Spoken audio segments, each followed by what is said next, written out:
Oh, okay, so we're just taking Freddie Mercury songs and using them as our endings now. Is this what we're doing? On God, if I don't get rickrolled at the end of every episode of an upcoming Netflix original, I'm going to be extremely disappointed. Anyway, Great Pretender is a Netflix original series released this year. A show that is unapologetically itself. We see the usual high school themed, dramatized stories that anime is often associated with, replaced with heists, guns, drugs, and a whole bunch of bittersweet reality. For a quick synopsis, the spotlight shines on a group of swindlers who travel all across the world to pull off jobs. Their sole goal is to con bigwigs, who they deem assholes, out of their fortunes. Edamura, a run-of-the-mill con artist in Japan who preys on the elderly and innocent, constantly finds himself at the mercy of this group and is dragged into heist after heist, mostly against his will. Our main characters visit a wide variety of places throughout the show, whether it be London, Los Angeles, or even Singapore. The staff didn't try and cheap out on selling the change in locale either, as for each location we go to, the voice actors give their damnedest in trying to speak the native language. Some of these attempts are actually pretty good, but listening to broken English and French for an extended period of time can get pretty hysterical. Hi.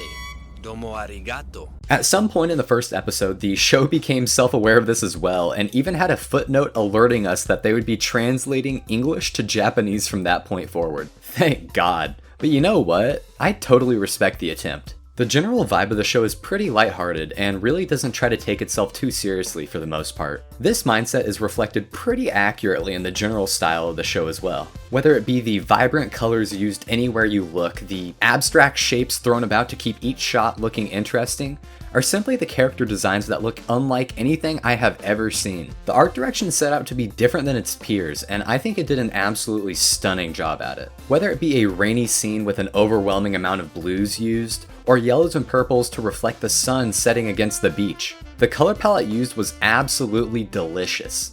The unique aesthetic of the show is paired with an absolute bangin' soundtrack by Yutaka Yamada, whose previous works include Tokyo Ghoul and Vinland Saga. Vinland Saga and Great Pretender have two of my absolute favorite soundtracks of the past couple of years. But the crazy thing is that despite being composed by the same person, they have such vastly different sounds. Vinland Saga uses heavily orchestrated pieces mixed with piano solos, while Great Pretender's soundtrack sounds like something you would expect to hear when you turn on your car's radio for the first time.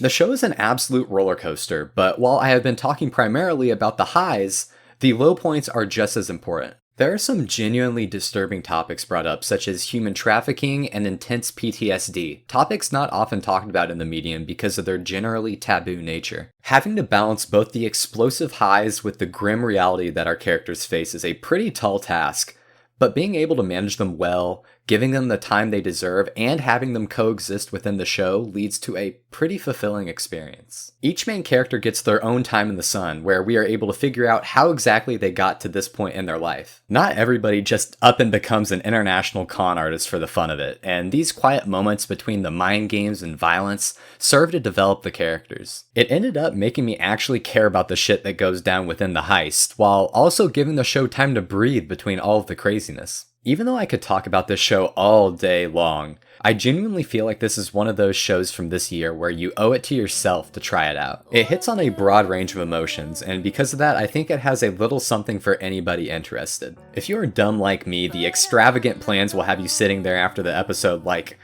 what the hell just happened? The intimate moments are just that, and the entire package is tied up in a nice little bow. Truly, one of the most complete shows this year.